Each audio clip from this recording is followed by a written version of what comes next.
यदि आप किसी एग्ज़ाम की तैयारी में लगे हैं और आपको यह पता चल जाता है कि आपको कैसे पढ़ना है और क्या पढ़ना है, तो शायद आपका रास्ता थोड़ा-सा आसान हो जाएगा, आपकी पढ़ाई आसान हो जाएगी। आज के इस वीडियो में मैं आप सबसे इसी टॉपिक के विषय में बात करने वाला हूँ कि आप इस 50 दिनों में कैसे पढ़ें, क्या पढ़ें और कितना पढ़ें। क्योंकि आप सब लोग यह जानते होंगे कि किसी एग्ज़ाम की आप तैयारी कर रहे हैं, तो उसमें यह जानना बहुत ही ज़्यादा इम्पॉर्टेंट है कि हमको क्या पढ़ना है। लेकिन इससे भी ज़्यादा इम्पॉर्टेंट यह जानना है कि हमको क्या नहीं पढ़ना है। क्योंकि अगर आप 50 दिन में सभी चीज़ पढ़ने लगे तो आपके पास समय कम पड़ जाएगा और इतने समय में ना आपका सिलेबस कंप्लीट होगा, ना ही आप रिवीजन कर पाएँगे। तो आज का वीडियो आप सभी के लिए बहुत ही ज़्यादा इम्पॉर्टेंट होने वाला है, क्योंकि आज की इस वीडियो में मैंने एक-एक दिन का पूरा शेड्यूल बना दिया है कि आपको क्या पढ़ना है और कैसे पढ़ना है।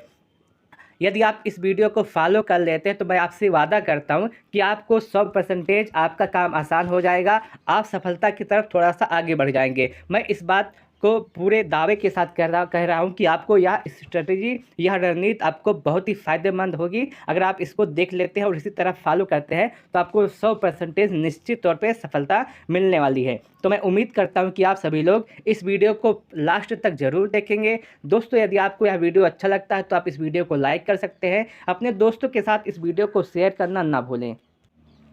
दोस्तों, जैसा कि आप सबको पता होगा, आपका जो एग्ज़ाम होगा उसमें सिर्फ़ और सिर्फ 3 सेक्शन आएँगे, जिसमें आपका हिंदी, रीजनिंग और जीके जीएस होने वाला है। प्रत्येक से 50-50 क्वेश्चन आएँगे। एक क्वेश्चन आपका 2 नंबर का होगा और सबसे बड़ी बात यह है कि इसमें 1/2 की नेगेटिव मार्किंग होगी और टोटल 300 नंबर का होने वाला है। ये सब आप सबको पता है। लेकिन अब बात करते हैं कैसे आपको पढ़ना है। आपको डेली 8 घंटे देने हैं। आप यह ना देखिए समय कितना लग रहा है। अगर आपको इससे ज़्यादा लगता है अपने सिलेबस कंप्लीट करने में, तो आप इससे ज़्यादा ले लीजिए। अब इस समय देखने का नहीं है कि हमको कितना देर पढ़ना चाहिए, कितना देर नहीं पढ़ना चाहिए। मैं अगर अब बात करूँ, आप सुबह के समय 4 घंटे पढ़ सकते हैं, शाम के समय 4 घंटे पढ़ सकते हैं। ऐसा मैं क्यों कह रहा हूँ कि बहुत सारे लोग आपको बताएँगे कि लगातार 8 घंटे पढ़िए। कोई भी स्टूडेंट हो, कितना भी बड़ा हो, कितनी भी बड़े एग्ज़ाम की तैयारी करता हो, कोई भी 8 घंटा लगातार नहीं पढ़ सकता है। उसको बीच में ब्रेक चाहिए ही चाहिए। तो इसलिए मैं आप सबको जो 8 घंटा, इसको सुबह और शाम में डिवाइड कर देता हूँ। आप 4 घंटा सुबह पढ़िए, 4 घंटा शाम पढ़िए। उसके बाद उसके साथ-साथ जो आपके 50 दिन हैं, इसको भी मैं आपके 35 दिनों में और 15 दिनों में डिवाइड कर देना चाहता हूँ। इस 35 दिन को आप लगाइए पूरा सिलेबस कंप्लीट करने में, और लास्ट के जो 15 दिन हैं, इसको लगाइए आप रिवीजन में और प्रैक्टिस सेट में। क्योंकि आप किसी भी एग्ज़ाम की तैयारी कर रहे हो, आप कितना भी पढ़ लें, लेकिन जब तक आप रिवीजन नहीं करेंगे, जब तक आप प्रैक्टिस सेट नहीं लगाएंगे, तब तक आप उस एग्ज़ाम में सफलता नहीं पाएंगे। तो आपका जितना रोल आपका पढ़ाई का है, जितना रोल आपका सिलेबस कंप्लीट करने का है, उससे कई गुना आपका रिवीजन का है और आपका प्रैक्टिस सेट का है। तो आपको इन दोनों को अवश्य करना होगा। इसलिए मैंने इनको लास्ट के 15 दिनों में के लिए समय दिया है। अब सबसे बड़ा सवाल ये है कि क्या 35 दिनों में आपका सिलेबस कंप्लीट हो जाएगा? क्या मैं 50 दिनों में वीडियो की तैयारी कर सकता हूँ? जी हाँ दोस्तों, इसमें कोई भी संदेह नहीं है कि आप 50 दिनों में वीडियो की तैयारी नहीं कर सकते हैं। यदि आप अभी से लग जाते हैं, आज से ही लग जाते हैं, तब भी आपके पास इतना पर्याप्त समय है कि आप सभी लोग इसमें अच्छा स्कोर कर सकते हैं। अब मैं बात करता हूँ कि आपको कैसे पढ़ना है और क्या पढ़ना है और कहाँ से पढ़ना है। दोस्तों, सबसे पहले बात करते हैं हिंदी की। हिंदी डेली आपको 1 घंटे पढ़ने ही पढ़ने पड़ेंगे, क्योंकि हिंदी और रीजनिंग जो आपका है, ये स्कोरिंग है। इसमें बच्चे स्कोर करेंगे। जीके जीएस में बच्चे लगभग एवरेज स्कोर रहता है, तो आप उसमें ज़्यादा स्कोर नहीं कर पाएंगे। अगर आप लगातार पहले से पढ़ रहे होंगे, तभी आप उसमें अच्छा स्कोर कर पाएँगे। और उसके लिए अगर आपको स्कोर बढ़ाना है, स्कोर अच्छा करना है, तो उस पे आपको हिंदी में और रीजनिंग में ज़्यादा अच्छा करना होगा, ज़्यादा बेहतर करना होगा। आपको हिंदी में खासकर 48 प्लस का टारगेट लेके चलना होगा और रीजनिंग में आपको 45 प्लस का टारगेट लेके चलना होगा। इतना अगर आप कर ले जाते हैं तो आपका अच्छा स्कोर माना जाएगा। अगर हम बात करें हिंदी के लिए, तो हिंदी के लिए आप डेली 1 घंटे दे सकते हैं। डेली 1 घंटे दीजिए हिंदी को, और उसके साथ-साथ आप 1 घंटे देने के बाद आप जो पढ़ेंगे, लूसेंट ले लीजिए हिंदी का, या तो फिर आप लूसेंट के बजाय आप जो है आदित्य पब्लिकेशन की बुक ले सकते हैं, या फिर आप कोई वीडियो देख सकते हैं जो आपको अच्छा लगे, जो आपको सूटेबल हो, जहाँ से आपको समझ में आए आप वो कर सकते हैं। अगर किसी का वीडियो देख के आपको समझ में आता है तो आप वीडियो देख सकते हैं, लेकिन आप सिलेबस अपना खोल लीजिए, उसी सिलेबस के अकॉर्डिंग आप अपनी पढ़ाई कीजिए। अगर आप हिंदी को 1 घंटे देते हैं, तो आप यहाँ मान के चलिएगा कि आपका 45 प्लस आराम से हो जाएगा हिंदी में, अगर आप डेली 1 घंटे देते हैं। और वही करना है आपको रीजनिंग में। रीजनिंग में आपको 2 घंटे घंटे देने हैं। पहला घंटा आपका जाएगा कॉन्सेप्ट क्लियर करने में और दूसरा घंटा आपका जाएगा प्रैक्टिस करने में, क्योंकि रीजनिंग लगभग सभी बच्चे अच्छा कर ले जाते हैं, लेकिन रीजनिंग में दिक्कत वहाँ होती है कि जहाँ पे आपको समय ज़्यादा लगता है। अगर आप देखिए ज़्यादा से ज़्यादा प्रैक्टिस करेंगे तो आपको उतना ही लाभ होगा, आपकी चीज़ें उतनी ज़्यादा क्लियर होंगी। तो आपको 2 घंटे रीजनिंग में देना है, 1 घंटे आपका कॉन्सेप्ट क्लियर करने में और 1 घंटे आपको प्रैक्टिस करने में। अगर आपका कॉन्सेप्ट पहले से क्लियर है तो आप 1 घंटे सिर्फ और सिर्फ प्रैक्टिस देने में लगाइए, आप उसको छोड़ दीजिए फिर, अगर आपका कॉन्सेप्ट क्लियर है तो। लेकिन अगर आपका कॉन्सेप्ट नहीं क्लियर है तो सबसे पहले आप कॉन्सेप्ट क्लियर कीजिए, उसके बाद प्रैक्टिस पे आइए। और आपको प्रीवियस ईयर अवश्य देखना है, हिंदी का भी और आपका रीजनिंग का भी और आपका जीके जीएस का भी, सभी का प्रीवियस ईयर देखना है, क्योंकि यूपी ट्रिपल एससी एक ऐसा एग्जाम है जिसमें 70% के आसपास प्रीवियस ईयर का ही आता है। और यदि आप हिंदी आपके एग्जाम में है और हिंदी में अगर आप देखें तो 90% आपका प्रीवियस ईयर का ही आता है। किसी किसी एग्जाम में ऐसा देखा गया है कि प्रत्येक क्वेश्चन हिंदी के आपके पिछले साल पूछे गए थे वही आया है। तो आपको प्रीवियस ईयर अवश्य देखना है। आप यहाँ नहीं देखिए कि कौन सा एग्जाम हुआ है, अगर आपको वीडियो का देना है तो वीडियो का ही देखिए। यूपी ट्रिपल एससी जितना एग्जाम करवाई है आप सभी का प्रीवियस ईयर देख के जाइए। आपका हिंदी में अगर आप प्रीवियस ईयर के देख के चले जाते हैं तब भी हिंदी में आपका 45+ हो जाएगा। यूपी ट्रिपल एससी का प्रीवियस ईयर जितना हुआ है सभी देख के चले जाइए बस।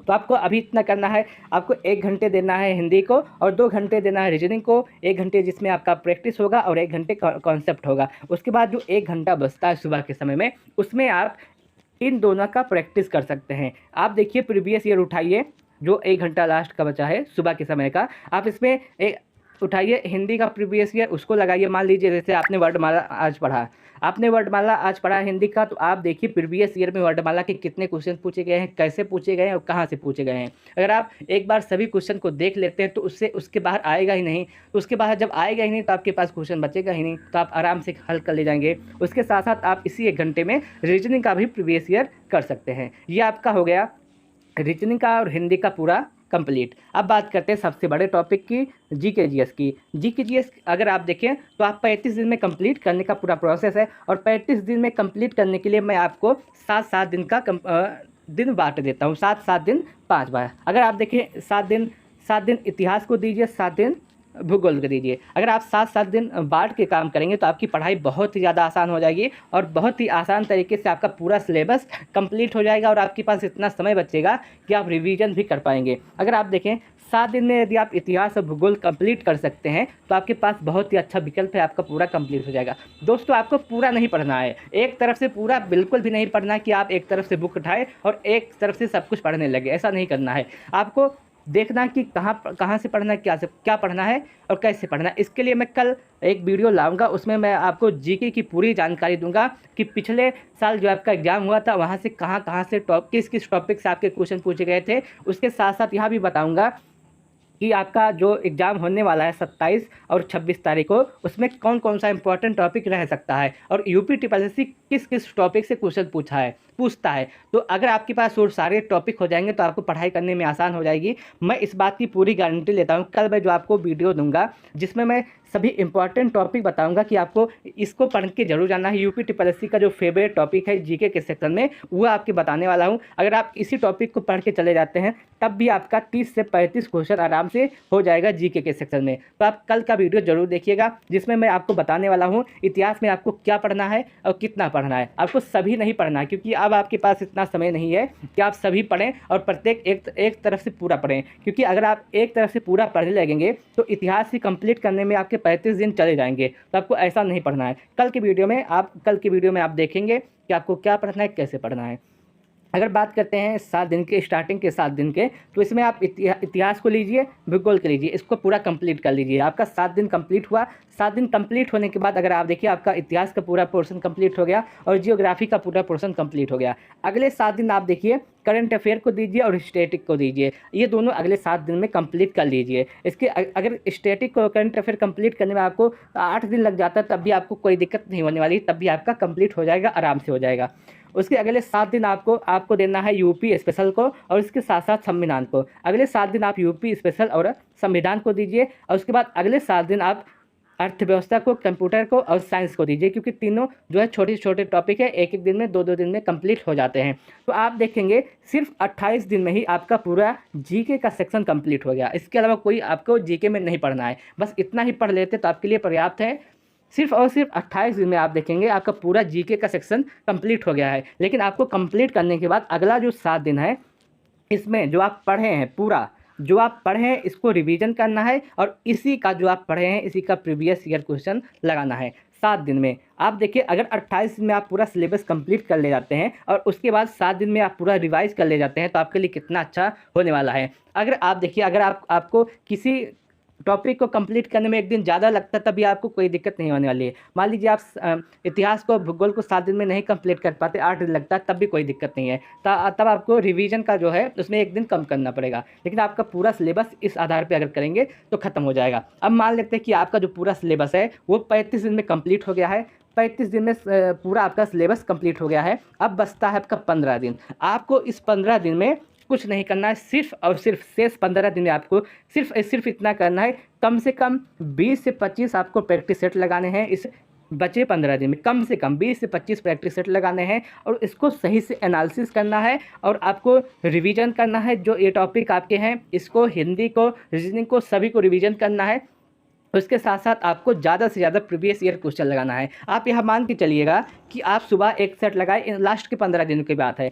सुबह 1 सेट लगाए, उसके बाद उसका पूरा एनालिसिस किए। उसके बाद दोपहर के समय इसमें जो गलती हुई है उसको रिवीजन किए। उसके बाद शाम को 1 सेट फिर से लगाए, फिर से उसका पूरा एनालिसिस किए, रिवीजन किए। और आपको रिवीजन कैसे करना है, मान लीजिए आप प्रैक्टिस सेट लगा रहे हैं और आपके पास एक क्वेश्चन आता है, मान लीजिए आप प्रैक्टिस सेट लगा रहे हैं और जियोग्राफी का एक क्वेश्चन आता है नदी से, और नदी से क्वेश्चन जब आता है तो आपका गलत हो जाता है। नदी से क्वेश्चन आया, गलत हो गया, तो आप उसी समय अपनी कॉपी उठाइए, अपना किताब उठाइए, नदी का जो पूरा टॉपिक है उसको उसी समय कंप्लीट कर लीजिए।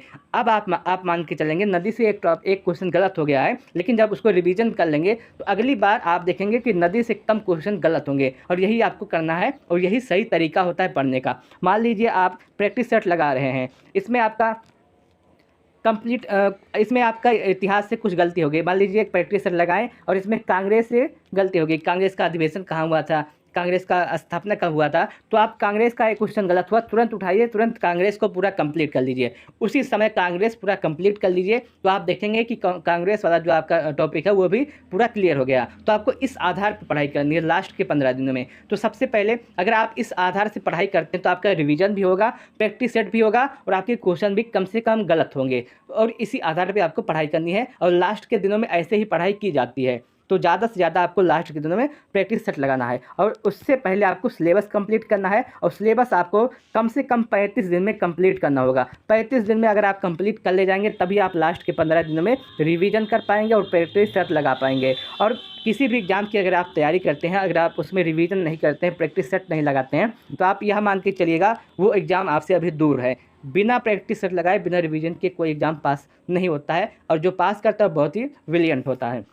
तो आपको 35 दिन में मैं उम्मीद करता हूँ कि आपको पूरी बातें समझ में आ गई होंगी, कैसे पढ़ना है, क्या पढ़ना है, कितना पढ़ना है, और कितना पढ़ना है इसके लिए मैं कल आपके लिए वीडियो लाऊंगा। उसमें पूरी जानकारी दूंगा कि आपको इतिहास से कौन कौन से टॉपिक पढ़ने हैं, कौन कौन सा आपका इंपॉर्टेंट है, UPSSC किस टॉपिक से ज़्यादा क्वेश्चन पूछता है, ज्योग्राफी का सेक्शन है तो उसमें कौन कौन से टॉपिक इंपॉर्टेंट है, आपके प्रीवियस ईयर में कहाँ कहाँ से पूछे गए थे, कैसे पूछे गए थे, क्या पूछे गए थे, और कितना हार्ड आपका आता है। पूरी जानकारी कल के वीडियो में आपको देने वाला हूँ। आज की वीडियो में मैं उम्मीद करता हूँ कि आपको पता चल गया होगा कि क्या पढ़ना है और कैसे पढ़ना है। अगर आप इस आधार पर अपनी पढ़ाई करते हैं तो 100% आपका पूरा सिलेबस भी कंप्लीट हो जाएगा, उसके साथ साथ आपका रिवीजन भी हो जाएगा, उसके साथ साथ आप प्रैक्टिस सेट को लगा पाएंगे। मैं उम्मीद करता हूं कि आपको यह पूरी जानकारी, यह पूरा वीडियो अच्छा लगा होगा। यदि आपको यह वीडियो अच्छा लगा हो तो आप इस वीडियो को लाइक कर सकते हैं, अपने दोस्तों के साथ इस वीडियो को शेयर करना ना भूलें। यदि आप यूपी एग्जाम से यूट्यूब चैनल पर पहली बार आए हैं तो इस चैनल को सब्सक्राइब करना ना भूलें। यदि आपके मन में कोई सवाल, कोई डाउट, कोई कन्फ्यूजन रह गया हो तो आप कमेंट सेक्शन के माध्यम से हमसे पूछ सकते हैं।